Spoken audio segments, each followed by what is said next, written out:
What is up, guys? Welcome back to the THP Strength Podcast. I hope you enjoyed that awkward cold intro that we always have where the StreamYard starts recording. We're going to talk about the plant foot today. It seems like a lot of you guys enjoyed us talking about the block foot.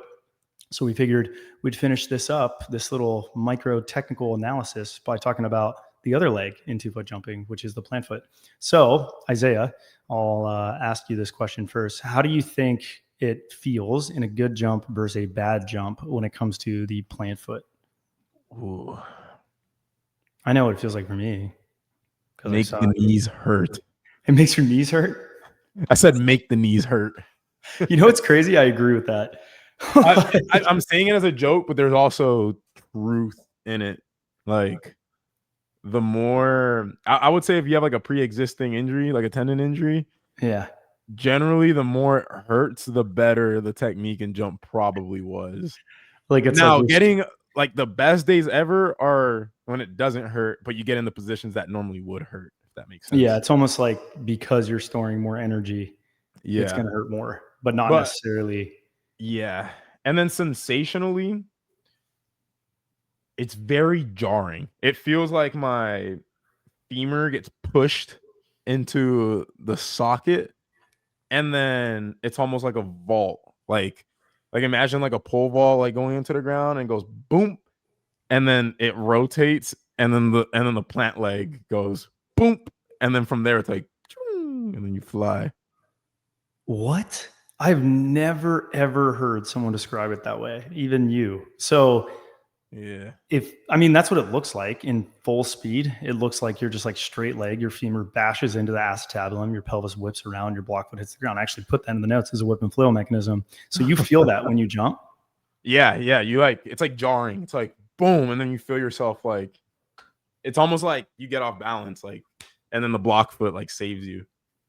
You feel off balance? Yeah, not that.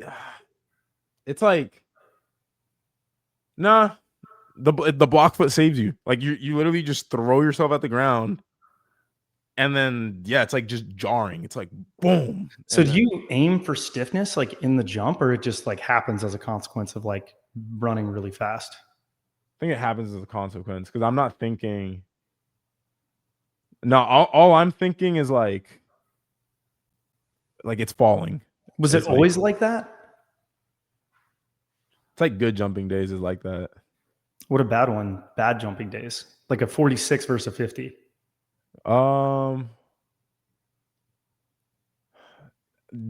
know what the best example is? That bad day that I had right before we left for Atlanta. John literally told me, for reference, we're at this gym, no adrenaline, it's dead, the floor feels dead, the rim looked high. It was like my first bad jumping day in months, and I'm just kind of like half-assing the jumps. And at one point, John was like, "All right, try hard here. Like, take your penultimate at the free throw line." And I literally couldn't even visualize taking my penultimate from the free throw. Like, I went to approach, and it was like my body just like stopped me. Like, I literally could not. I could not take it from that far. And what it would feel like at that exact moment, what it felt like would happen is, it felt like I would collapse. Like, it felt like if I throw my plant leg that aggressively at that shallow of an angle to hit the ground, that I would that Smith machine guy. That's what it would feel like. It would feel like I would just ragdoll into the ground. Like, my leg would just like buckle and just. So you just can't store the energy at all. Yeah, I just can't. Like, you literally can't. And that's the day I realized, I was like, I feel like good technique is partly an output thing. No, it is. Yeah. I've long held that belief. Like, and it's why guys jump lower when we tell them to extend the penultimate, and then guys just jump lower. I think they just can't. They don't have the output to handle it. But I do think it's can like a train it by forcing it. Well, yeah, exactly. I was going to say it's like a training effect. It's by running faster and asking your body to do that, you in turn build the eccentric, capacities. I think it probably happens like over time. Like, Josh has gotten better at it slowly but surely. I don't know if you remember how bad he was when he first came. Even on his like technique dunks, it was really bad. He still does it, but it's like he still shorts it a little bit, but it's way better than it used to be. So that is interesting, because I mean, for me, it's more like the penultimate step. Like I can't even think about what the plan. It kind of feels a little bit out of control. My block foot whips around really fast, but I twist a lot. So like I don't have the mobility to have my pelvis like do that. But it's fascinating to think about what it feels like. Like I'm like in a. It's like, you know how we always joke about if you could put my brain in your body, like what it would be like, or vice versa. You'd hate your life in my body.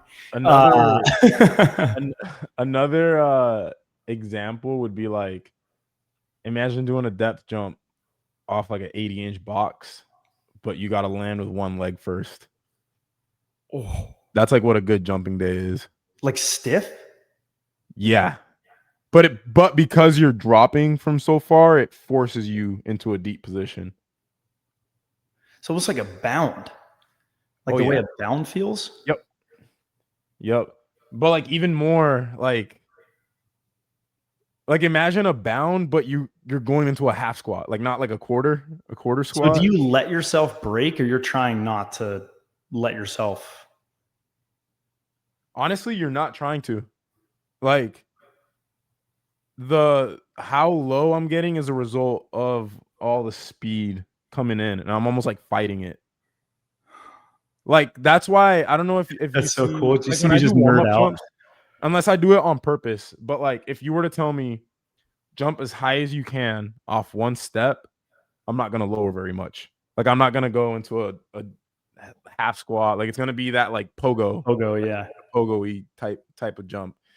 It's also why I don't like short approaches and forcing technique, because it's different. Like making yourself have a long penultimate and get low, it's like you're almost like teaching your body the wrong thing. Like it's not. It's happening as a consequence, not as a conscious decision to. The reason, I think people can't understand the position though. Like that's the hard part, is like they can't even begin to understand it. It's almost like if you've never done an A skip or a high knee, you don't know how to raise you don't know what it feels like to get your knee up when you sprint. So it's more so a drill to teach. Like we say that in sprinting, like you don't get faster by doing A skips or high knee runs. It creates context. So when I say do X, Y, or Z thing while you're sprinting, you've created context and you can translate that to the actual performance that you want, like the outcome performance. So in your case, like you wouldn't benefit from that. But it's tough. Like when you look at my technique, when I've been like post tearing the IT band, it changed dramatically. And then the last 2 months where I went like, I was probably in that like 51 range. And then you see my technique, it's like the penultimate went back to long, depth got way lower, speed increased a lot. But I never consciously told myself, lengthen it, all that stuff. It's like my body knew it could handle it now. And for you, it's probably like riding a bike. You've done it so many times. Like it was more so you're pumping the brakes so that you don't explode your hip. Now it's like, hey, I can actually like throw myself into the plant and do what I know how to do. You've always said the number one thing is like whether I feel healthy or not. If it makes you feel better, when year one, I was gonna ask. I was forcing it. I was literally forcing it. Like bro, I would get so much Achilles tendinopathy. Like from the push off, bro. Summer 2014, my Achilles tendinopathy was horrible from the plant leg, because I learned about the penultimate step, so I started just throwing myself, and it was very clunky. Like my heel would hit super hard over and over and over again, but I like forced it. Knee pain got really bad, but like I just forced that position over and over and over again, and just very slowly it got like more efficient. The approach audibly like got quieter. That's what I was going to ask is, so you remember a time when it was bad? Like you remember a time when it did not feel like that? Technique used to be like frustrating for me, because I looked very clunky when I would do it and things hurt. And then I was always comparing myself to like Lee Peck and Jordan and those guys and Air up there. And it looked so much different. They weren't forced. Like you could tell they weren't forcing the positions. And it was a huge point of frustration for me for a long time. Like how long did it take before it started to feel like what you just described? Probably 2 years. 2 years? That was 2014. The jumps, yeah, probably 2 years. So do you remember the first day it felt like that? It was a very gradual process.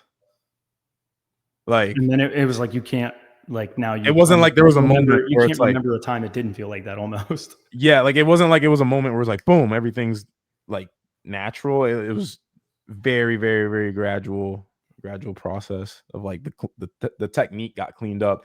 Spins were a whole nother animal. Like spins were, it was like I almost like reset that process of learning good technique. Spins, I started spamming them also about that was like 2016, and they didn't feel natural till 2019. So that was like 3 years that took of just ankles. Bro, my ankles were shredded on spins. Your ankles still get shredded on spins. Yeah, I mean, if I go right left, yeah, like that's why I say like right left. You'll sprain your ankle. Yeah, like right left is another. I did sprain my ankle actually. Yeah, when I was going right left. Yeah, but that's a whole nother. Bro, it was literally like get hurt, lower leg issues, and just fucking jump through it. Oh, I swore, but just jump through it, and then eventually it cleaned up.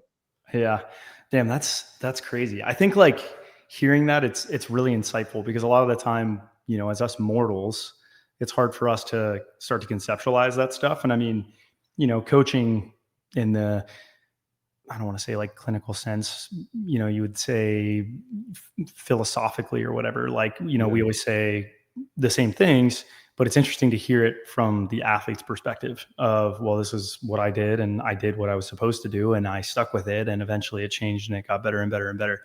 Because for me, I feel like I drive my knee as hard as I can. I push off as hard as I can. My arms swing back. I almost feel like I'm in like a free fall and then my feet just come down super fast. Like I'm almost waiting in the air, and then that allows me to bring the feet down at the same time. Because if I were to just like get the foot down sooner, I wouldn't cover enough space or like be patient enough or time up the jump well. But I don't have the sensation you described of like a stiff leg. Like that reminds me more of how speed jumping feels. 1 foot power jumping doesn't feel that way, but like speed jumping feels like I just literally throw my leg straight out in front of me and it's just like a pole. It's just super stiff. It's there's gonna be a funny analogy, but I think the ability to learn by discovery in humans is discovery learning. Yeah, I think discovery learning is extremely underrated, but you have to force yourself to mimic the good positions that you need, and then your body like adapts. And a good example of this is cornhole, right? And Lewis, I remember when we were just with Lewis a couple weeks ago. This is the night we went out. We're just, 6 a.m. It's really late. And we're like talking like about the past and stuff. And I forgot what it was that he taught me. And he's like, you know what I love about you? He's like, anything I try to teach you, you just learn. Like you just try it. You try it and you learn. And he's like, nobody else is like that. Like I try to teach people and like it's not like that. Like they're like stubborn, blah, blah, blah. And then I was like, yeah, like I've always prided myself in being coachable.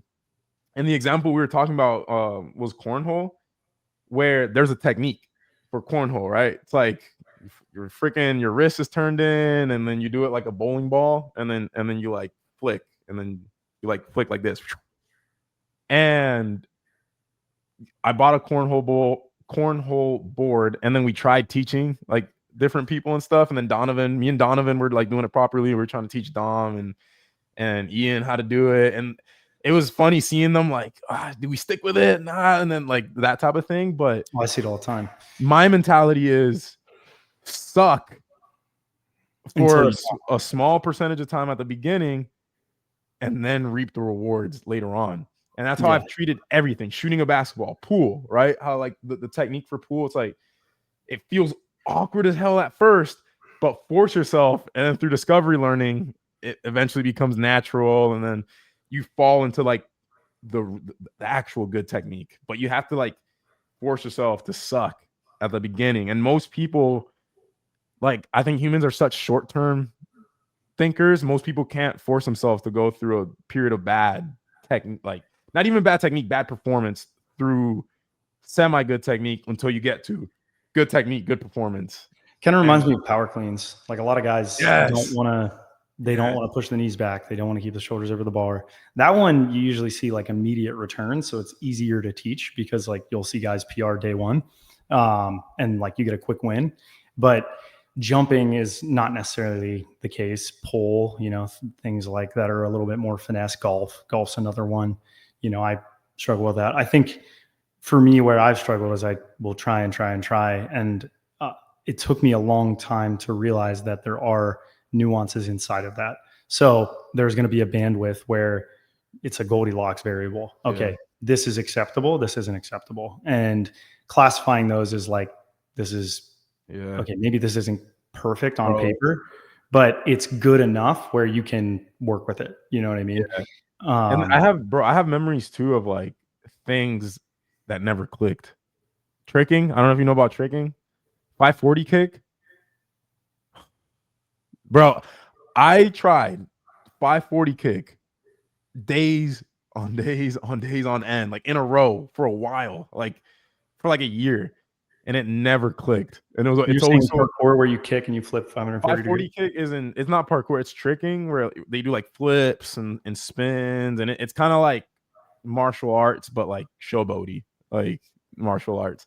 And they have a thing, it's called a 540 kick, where you turn like this, jump, your outside leg like swings, and then as you're leaning in the air, you throw your right leg like kick, and then that finishes the rotation. And you have to never clicks for you. Yeah, you have to land on like the leg you kicked with. You have to do a full spin and then like land with a spin. Kinda, yeah. And it never clicked. Like it was so freaking hard. Another one in breakdancing, windmills. Oh yeah, bro, that one was even longer that I tried for. Like, and it never freaking clicked. Like, there you have it, guys. Isaiah's not perfect. There's things he can't do. Yeah, but I don't know. I think it came from trying. I grew up like anything physical that you could think of: backflips, running, swimming. I even like looked up like technique on swim, and it's just, I don't know, that was always fascinating to me, that there's a good technique, and then you have to like learn it, and then you suck at first, and then there's like a point where it clicks, and dunking was the penultimate step. That was like the same thing. It's kind of interesting because we're like removed by 4 years, but that 4 years was where there's a lot more information that was accessible to like younger people. And now it's insane. Like you can find out anything you need to. I can't even imagine, bro. If I was a Tom Brady was talking about, he's like, we didn't have tutorials of how to throw. Now you can just go on YouTube. You can get like an NFL coach showing you how to throw a football correctly. Yeah, bro. I can't even, if I was growing up in today's age, like day and age, all my money would have gone. I would have done breakdance coaching, parkour coaching, freaking vertical jump train. Like I would have done this, like everything. Before it was like you were trying to like find. It was like finding the freaking 5 pieces of Zodiac in Yu-Gi-Oh. Like you're like trying to like, oh, I found this tutorial right here, but then this guy says something different. Like, what's the right one? And you're in forums, kind of that way though. You're like searching forums, like yeah. I mean, there's still fun. Like there's still some truth. Yeah, it is like a lot of the problem solving that we had to do. You know what I mean? I think that's how I did a lot of learning, and what probably built our obsession with running faster and jumping higher was, okay, there's answers out there, but they're not easily accessible. They're hard to find. And the work that you put in made them more valuable. You know, you'd find a gem and you're like, oh dude, I've never heard this before. I still have it happen with high jump because there's not a lot of good high jump, content out there. So sometimes, you'll come across something that's like really novel and really interesting or fascinating that you're like, oh damn, like, because high jump is one of those things for me. I never really figured it out the way that, elite guys do. And even elite guys will tell you like, yeah, some days it just clicks, some days it doesn't. It's not something that you always, there's a few guys like Mutaz, it always clicks for him. Speed jumpers, it always clicks for them. That have a lot of good rotation. It's not always the case. So in the case of the plant foot like this, I think it is one of those things where there's going to be things that have to be 90% correct. Is everyone going to get the sensation of, the way that you described it, of jumping off an 80-inch box and landing on a single leg? Which, by the way, what that reminded me of is the single leg vertical hops I was doing with the straight leg. That's what that reminds me of, where it's like jarring and you can see my whole head, like it feels like I get concussed when I do it. That's what I sensationally think it probably feels like for you. Like it's like you hit the ground and your body is just like, it's like actual shock loading when the leg hits the ground. I don't know if everyone feels that way, but you're obviously, it's violent. Second highest. So you're the highest jumper over 6 feet. There you go. That's right. You're the highest jumper over 6 feet with 8-inch palms, 8-inch wide hands. No, they're 9 1/4. Is it 6? 9 1/4 from here to here. Yeah, 9 1/4.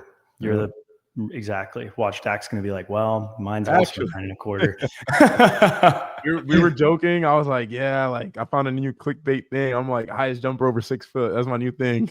Yeah. But this is a good place to cut it off. We covered a lot of good stuff. I didn't expect this to get so in the weeds here, but I liked it. If you guys enjoyed this podcast, like, comment, subscribe. If you want coaching, that's what we do. Go to TSPStrength.com and sign up. We're the best in the business. We're the best in the world.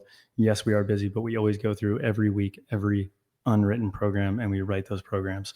We have coaches around the clock that will answer questions that I've trained. They're like my clones. So take their answer as if it's mine. And we'll see you guys next time. Thanks for listening. Bye.